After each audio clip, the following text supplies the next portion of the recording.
किती मूर्खपणा करत होतो मी.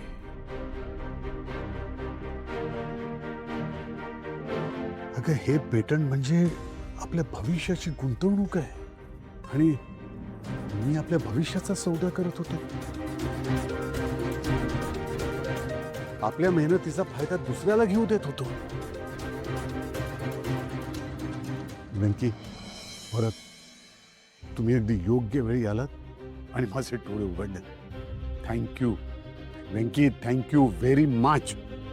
आजोबा, जर पेटंट आपलंय तर मग बिझनेस पण आपल्यालाच करायला हवा ना, तो दुसरा कोणी का करायचा? नाही पण मला सांगा, हे करणार कसं आपण? ते हे काय? बघा ना.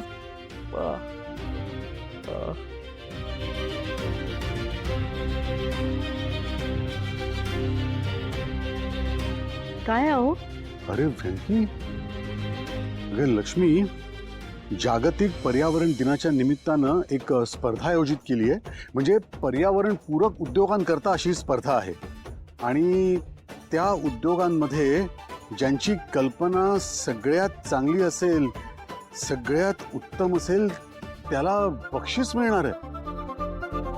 या आपण म्हणजे हे करून आपण सायकल देऊ शकतो तिकडे? हो, नक्कीच देऊ शकतो. म्हणून तर वेंकीने आपल्याला फॉर्म दिलाय. आपण या स्पर्धेत उतरू शकतो आणि आपलं नशीब आजमावू शकतो. अगदी.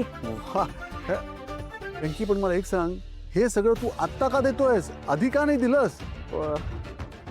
बर ठीक आहे, ठीक आहे, काळजी नको करू. मग आपण जायचं तिकडे? नक्कीच जायचं लक्ष्मी, पण त्याआधी एक गोष्ट करायची. काय? थांब.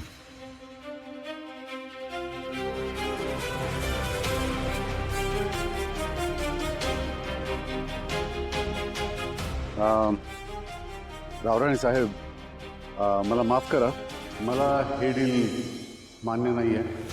त्यामुळे या कागदपत्रांवर मी सही करणार नाही. असं कसं नाही म्हणू शकता तुम्ही? तुम्हाला माहिती आहे ना की आपल्या कॉन्ट्रॅक्टनुसार तुम्ही हे प्रॉडक्ट मला विकायला बांधिलात. असं तुम्ही मला ऐन वेळेला नकार नाही देऊ शकत.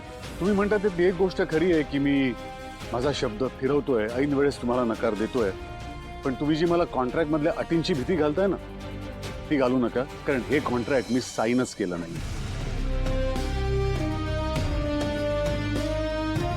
आणि दुसरी गोष्ट, तुम्हाला आठवते का तुम्ही काय म्हणाला होता जेव्हा तुम्ही आमच्या घरी आला होता? तुम्ही मला म्हणाला होता की मी अजून शोध लावायला हवे, अजून प्रयत्न करायला हवे. ते तर मी नक्की करणारच आहे. पण एक सांगतो, तुम्ही आमच्या अज्ञानाचा फायदा घेऊन